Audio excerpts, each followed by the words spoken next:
My name is Stephen Bushong. I'm a Senior Vice President at the Walt Disney Company and an executive and team coach.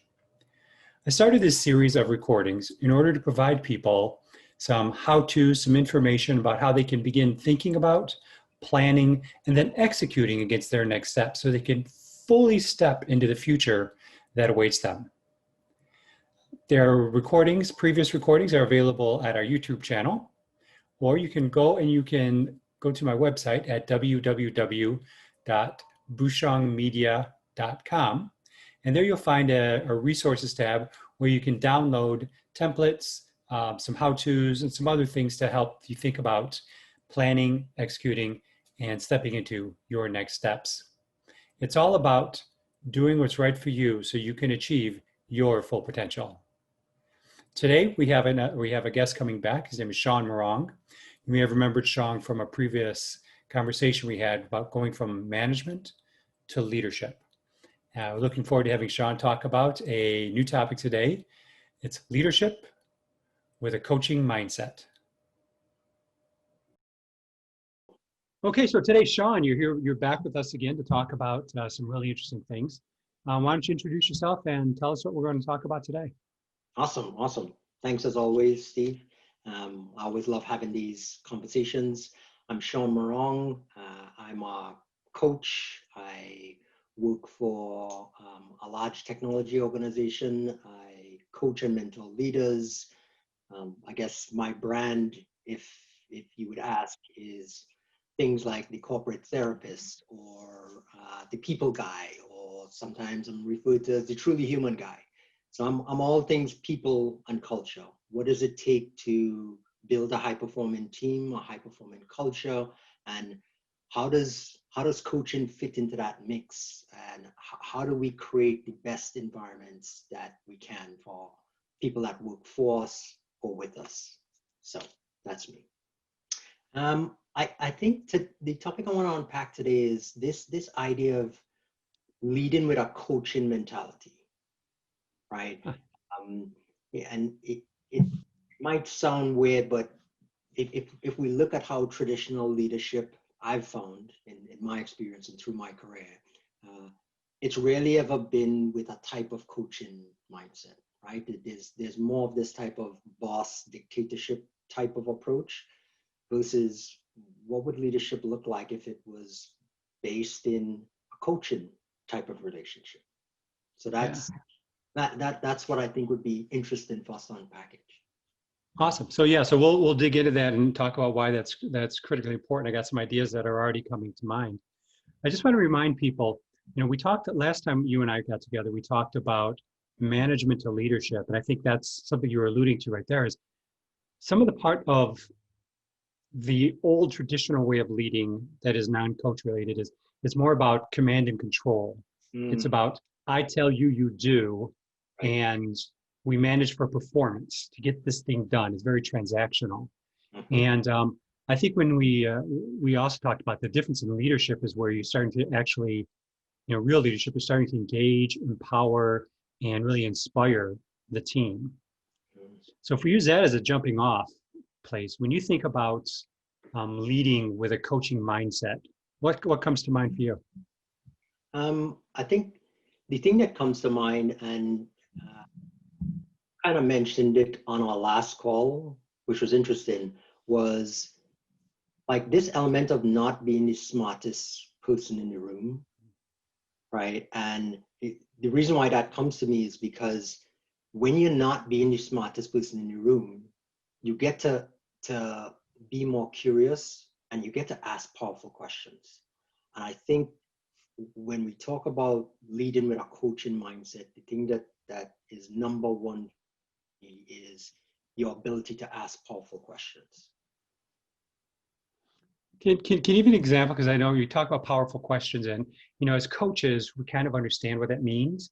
But for a lot of our listeners, they're not coaches. When you say powerful questions, what are you talking about? Yeah, when I say powerful questions, I'm really talking about how and what questions versus why questions, right? So a lot of times when we're in leadership positions, You may be responsible for a large project or program, or you may be responsible for delivery. And there's an element of needing to solve problems or fix stuff in that context.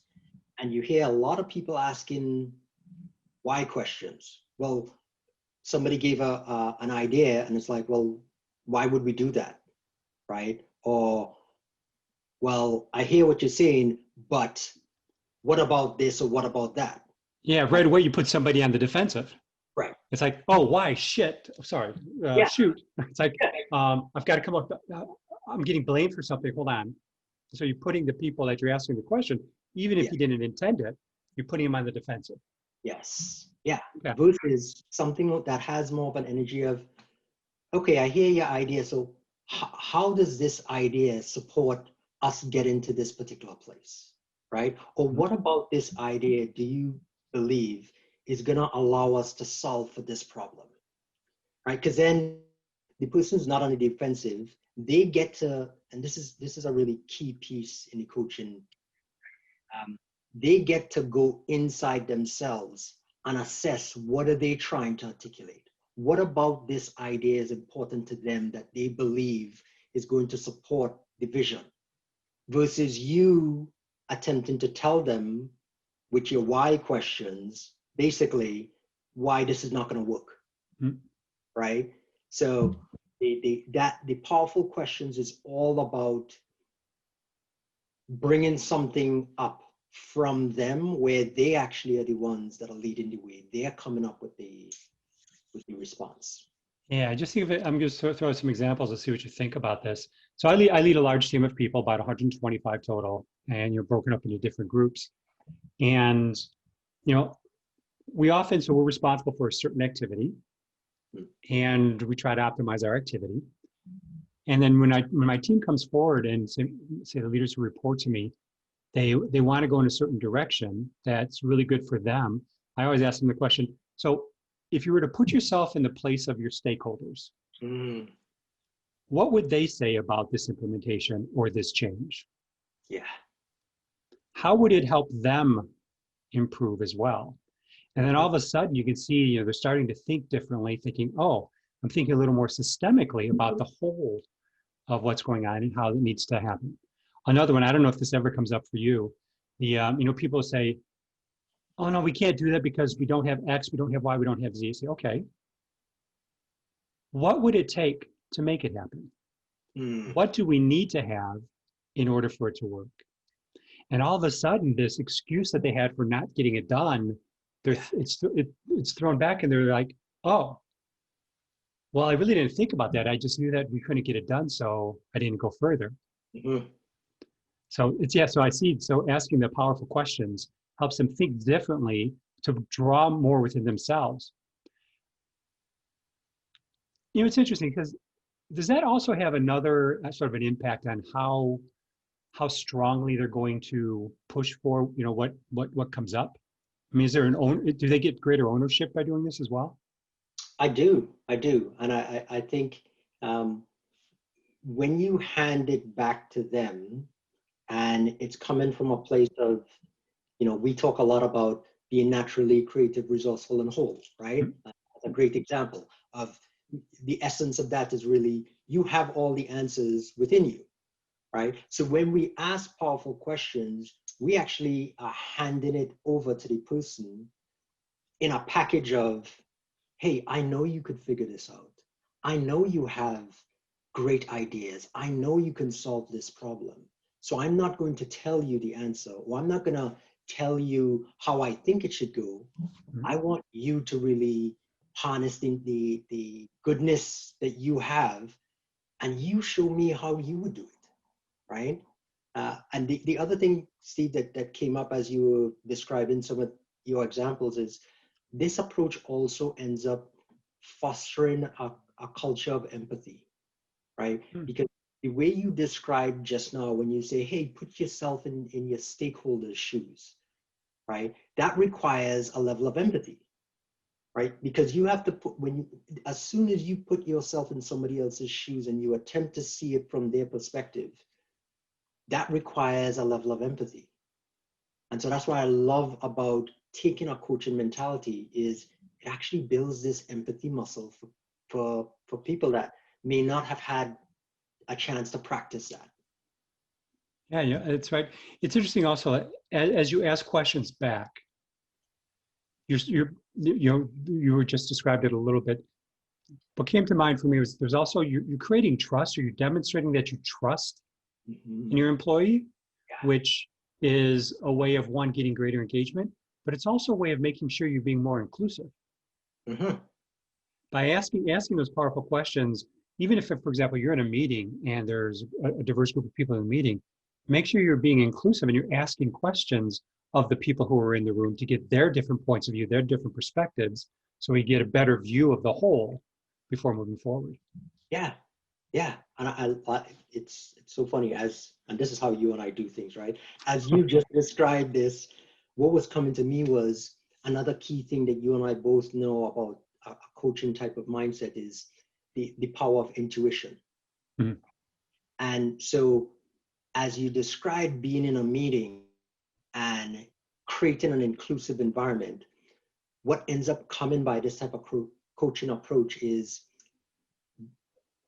really digging into your level of intuition, feeling a room and being able to assess, hey, you know what, there's certain people that maybe they've been really quiet and nobody's really giving them any attention, or even just not to put them on the spot, but maybe asking a question like, hey, you know, I'd be curious so-and-so to get, like, what are your thoughts on what we just talked about? Or do you have a different perspective of how would you go about doing that, right? If a lot of people, when they don't take a coaching type of approach, they feel like they need to be driving the direction of the meeting, right? Or they need to be responsible for the outcomes. But when you ask powerful questions and you're there as a guide, right, which is really what a coach is in my opinion, then you can feel into the room and other people, and then that will lead you to include others or to get curious and throw out another question to the group, right? And get more creative, innovative ideas from a group. Yeah, it's so fun because what was coming to me when you're talking about that, we talk about, listening, and in our last conversation, we're also talking, I hit the point, listen, listen, listen. It's really important to listen beyond just what's being said, because we've all been in those meetings where you've got the person who speaks the most. It's got the loudest voice. And what happens is they tend to chew up a lot of time. They take up all the space. And out of fatigue or whatever, people just tend to go along with that. And so you only get sort of like very limited ideas. By actually being the leader in the room and saying, hey, yeah, let's get other people's opinions, let's get other perspectives, other voices, and actually coaxing those out of people, because not everybody feels comfortable speaking in a room. Especially, we're talking a lot these days about, diversity, inclusivity, equity. A lot of people, wrongly, they haven't been invited to the table. Now we're going to start inviting people to everybody at the table. Now we might have to draw some information out. So let's just leave it on them to sort of fight their way through. Let's actually be proactive. Let's be proactively inclusive, and bring people in and draw them in, because we may get perspectives and ideas that we might not have otherwise gotten. Yeah, totally. What another? So let's say somebody wants to give an experiment. Say, what are some of the key things that we talked about? Questions. We talked about inclusion. What are some of the other things, some key things that leaders who practice sort of a coaching mindset point of view? What are some of the other things that they're bringing? I think one of the other key things that they bring in that would be interesting to dissect is they bring an element of stretching individuals. And the parallel I'll draw to this from a coaching standpoint is, as you know, we issue challenges a lot, right? And challenges, that's something that I really liken to stretching a person, right? Where they may not see themselves as being able to do something or accomplish something or go in a particular direction. And when you take a coaching type of approach, you're often going to challenge people, challenge them beyond what they believe they're capable of, right? And help them push past boundaries and sometimes self-limiting beliefs that they've created that actually hinder them from being able to express their gifts, right? So we get to bring that level of, I'm going to stretch you, I'm going to be here to support you, but I'm going to stretch you. Yeah, so I just like to build on that before we go on to the next one. Is challenges can be interesting. I know in the coaching work that we do, you put something out that it's almost outrageous. Right. You're almost outrageous, and it just shakes people up out of this stuck place that they are in their minds. Yeah. And to give and say, hey, here's a challenge for you. Now you can accept, you can counteroffer. Okay, you can say no. Somebody comes back and says, I can't do that. And then the next question, so if you can't do that, what can you do? Yes. And so what you've got the brain turning again, thinking, okay, I'm no longer stuck in this space. I can think of something else to do. Yeah. Great. It's great. Love that. Yeah. An interesting example, quickly, I'll tell you a quick sort of example. From a work context, I was responsible for providing updates on a weekly basis to an audience of really senior leaders on a client side, right? Mm-hmm. And it's almost like a courtroom style, right? Where you're coming up to a podium and you're literally presenting, and it feels like they're the jury. Yeah, exactly. You've got to be all crisp and news-like, right? Bringing across this information. And so I said to a manager that was working for me, I said, hey, you know what? I think you'd be really good at taking on this meeting. And his response was, what? There's no way I can go up there and do what you do. And I said, well, look, let's talk about that for a minute, right? What about what I'm doing up there makes you think that you can't do that? And that's an example of a powerful question, right? Yeah. And packaged in all of this is that challenge, right? And this person started to really think about, well, what is it that maybe freaks me out about that? Or what is it that I think that I don't have to be able to do that? And as we started talking about it, he started throwing out things, well, I don't have this, or I don't do this, or you do this really well. And then again, another question around, well, what would it take for you to be able to do this in your unique way? And right. I really want to hop on that, right? It's not doing it my way, but what would it look like for you to do it in your unique way?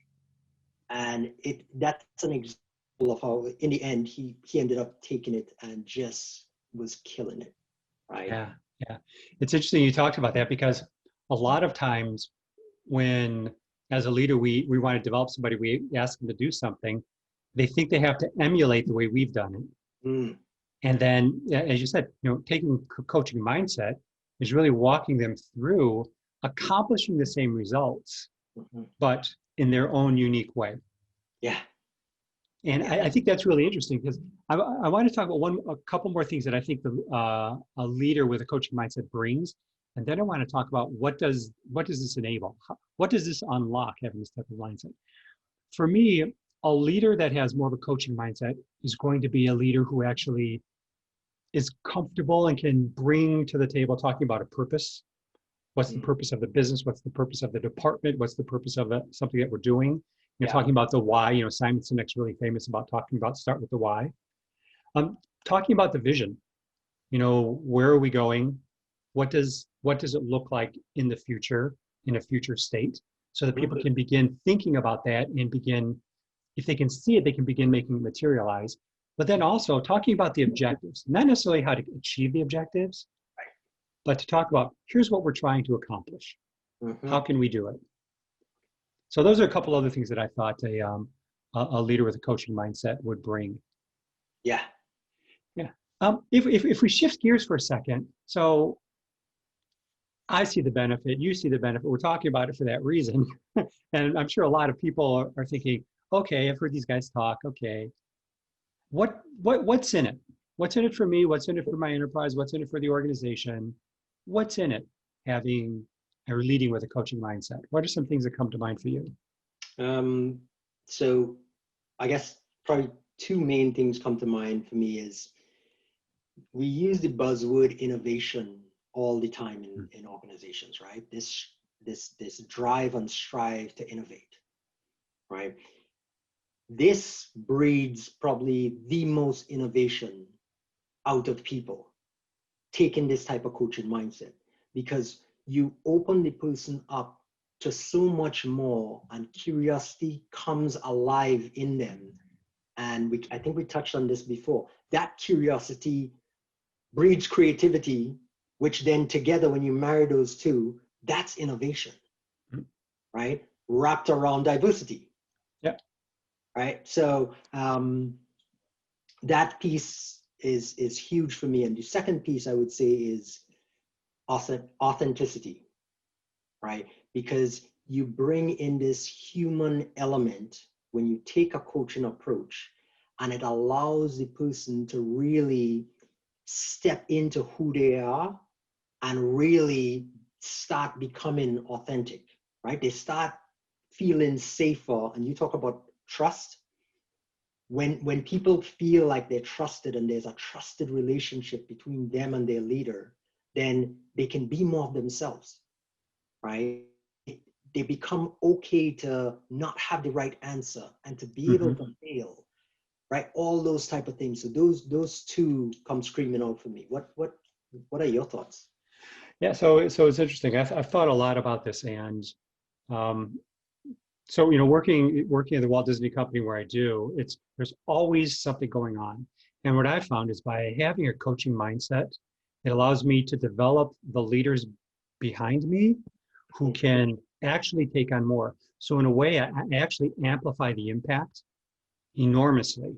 Yeah. I mean, I work with people. I don't understand. I understand the sort of top line of what we do. I understand how it all works. I understand the big picture, but there's no way I can provide individual direction and guidance as to how to technically get accomplished what to get accomplished. So what I'm able to do by having a coaching mindset is I'm able to amplify my impact, and by developing them to have a coaching mindset, for them to amplify their mindset. So like you talked about innovation, we're actually pushing out the capability to innovate, make decisions way out there, right at the front line where if you will, the customer meets our company. And we can address it directly rather than having go up a chain of approvals, which does nothing but frustrate everybody. So I think that's one of the real key things for me. Another thing, just from a very, I guess, personal and egocentric perspective, it allows me to take on greater responsibility. Because if I can lead other people and I can coach them and enable them to actually be successful doing what they do, and do it in such a way that we're achieving objectives and we're co-establishing directions, stuff like that, then I can work on things that are more strategic, more visionary, and more breakthrough, I'll say directional, where we're taking the enterprise as a whole. Yeah. And so that's something. So it takes me out of the day-to-day, out of the weeds. Yeah. And I get to focus on the stars while they're worrying about planting crops, if you will. Yeah, I love that analogy. Yeah. And it's what's interesting, and I think that supports what you're talking about is in Accenture where I work, we have this, we call it the way of being, right? The way we phrase it is we want to create an environment and a culture where people can bring their whole best self to work every day. And the coaching mindset really facilitates that happening, right? Kind of like everything we're talking about here. And at the core, that I feel is foundational to everything else, right? Because we got to understand people are coming in to work, well, not physically anymore based on the current landscape, but people are spending time at work multiple hours a day, right? Can you imagine what it's like to go to a place of work and do certain things for multiple hours a day and you don't feel like you could bring your whole self to that environment, Mm. right? There's no way you can be at your best. There's no way you can leverage your creativity and your curiosity because you don't feel like you could be you, right? So I Yeah. really feel like the coaching mindset helps support that foundationally. Yeah, it's so important when you say that is, so I've worked in both service sector, direct customer contact, and I've Yeah. worked in manufacturing on the line. So it's, building cars, one after the other, the same sort of thing. But even in those instances, bringing your whole self and being engaged and caring about what you're doing, think about it. You're ensuring the quality of product, you're ensuring the quality of service. By allowing people to bring them whole selves, you're actually assuring that your customer experience, whether it be through the purchase of a product, whether it be through the service that they're getting in a theme park, at a restaurant, what have you, that it's what they expect or beyond, so they keep coming back. So it's a way of actually increasing your customer loyalty. So Yeah. it's a real bottom line impact of allowing people to bring their whole authentic self by adopting a leadership with coaching mindset. Mhm. So Yeah. we're burning through time. This is just absolutely amazing. So we've talked about some great things here. How do we adopt? How do we do this? So let's say I'm a leader. Mhm. What do I do? I mean, here's a stat first I want to put out there. One of the things that people need to do is they need to be intentional about it. There was a study done back in the early 2000s where about 4,000 executives were interviewed, and they were asked, how good of a coach are you? How good of a coaching leader are you? Okay. 24% of them, 24%, said they were above average. Say, okay, those 25. The colleagues of that 24% actually put them down in the lower third of ability. So the first thing I'd say is if you want to become a leader with a coaching mindset, Mhm. realize you might not be as good as you think right now. So open yourself up to learning. Yes, yes, I love that. I love that. And what I find, and I love how we end up connecting the dots in these conversations. But if you remember when we spoke last time, one of the things that I was harping on was feedback, right? That great leaders ask for feedback. So one of the things to your question about what does one do?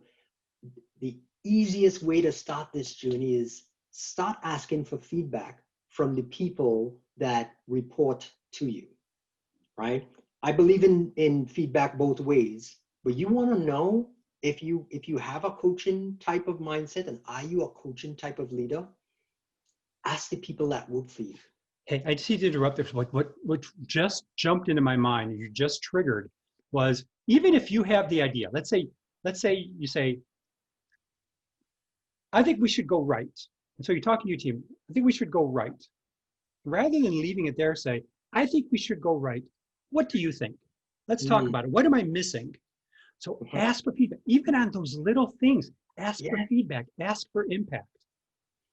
Yeah, yes, exactly. And be open to the feedback, right? And really make it known that, hey, I genuinely want the feedback because I want to grow and I want to make sure that I'm creating an environment where you feel like you could grow as well, right? And I'm curious to get your thoughts on this, right?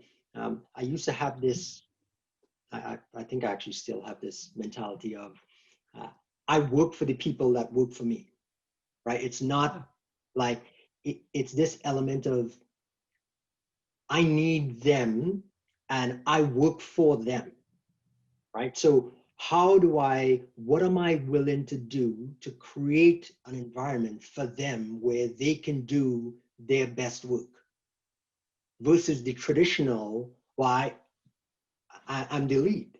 I have it in the title. I'm the And boss. right, yeah. You report to me and you can see it on the org chart and that type of stuff. But if you could change that mindset and look at it as, hey, you know what, I work for these individuals. And from that place, who would I be to support them such that they could do their work. Right. So I don't know why that just kind of popped into my head, but yeah, so it's good. So I'm going to say it maybe in some different words. You know, we used to talk about an upside down pyramid, like for hierarchy. yeah. But what came to mind was, what do I need to provide from support, resources, output from myself for them to be successful? Mm-hmm. And because it's by them being successful, we'll be successful. Because if you think about it, it's the lower parts of the traditional hierarchy down here that are actually the closest to the place where real value is created. Mm-hmm. Real value being created in direct customer contact, selling products, providing services, things like that. Yeah. So by thinking, how do I enable that to be as efficient, as effective, as agile and responsive to my customers' needs, Mm-hmm. is a great way to do it as well. So that's a really, really good thought there. Something else kind of popped into my head just now. How about that? And it I don't know how this would be interpreted or how best to articulate this, but get excited about celebrating other people that are on the team, right? When you get to a place where you are jazzed up and excited, if you're in a big meeting and something great happened on your team, a lot of people, they love to, and whether it's conscious or unconscious, I'm providing the update because I'm the lead for the team. Yeah. So I'm going to provide the update. I'm going to tell the great things that we did and whatnot.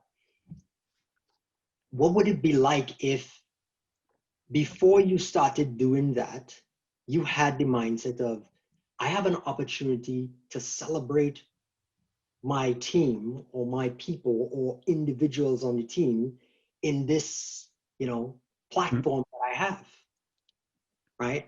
And when you start fostering that, something happens and their names start to get known, they get recognized, and I get addicted to going back to the team and saying, if some of them weren't in that discussion, hey, you know what? People really love the work that you guys did on this area and that area. Right? And you watch them like light up and get excited. And that's this like gift that keeps giving because they want to be recognized and Yep. they want to know that the stuff that they're doing has meaning. Yeah. You know, in coaching, we often call that acknowledgement. And it's just such a core to fulfillment for people to actually know that, where they've poured their energies was noticed and appreciated. And, there are little things that you can do. And again, this is maybe getting off topic, but, as a leader, there are little things you can do just to acknowledge. Send a little handwritten note. Send an email to the person and make sure their boss is aware of it. Or just talk to their boss and make sure their boss, tells them that the communication happened.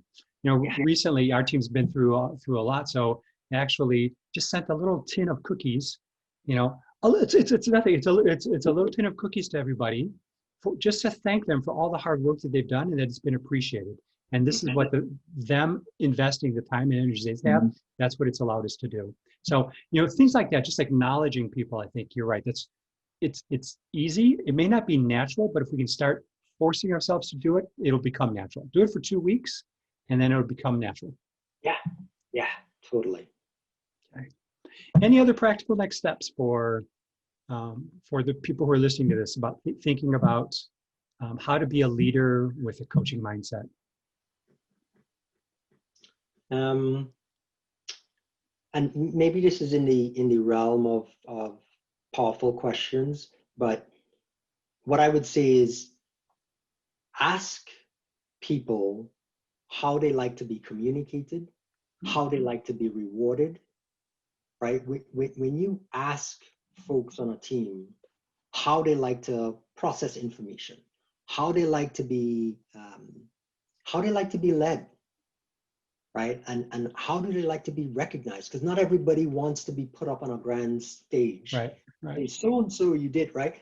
And it's amazing when you ask people and they tell you. Some will say, you know what, I cannot stand being the spotlight. what I do appreciate though is if I could take half a day, or if I could take off early, like that would be really great. Or if you sent me a simple thank you, and just let me know that you appreciated what I did, like that's good enough for me. Or I've had people say to me, way that you could make me feel appreciated, like give me more stuff. I love fixing stuff. So, you know, the more stuff you give me that challenges me, that tells me that you really value what I'm bringing to the table. And I get excited about that. Awesome. Awesome. We all can be better with more excited people, more fulfilled people around us. That's great. We'll stop it right there, Sean. This is great. Oh, your camera's just gone blurry. How about that?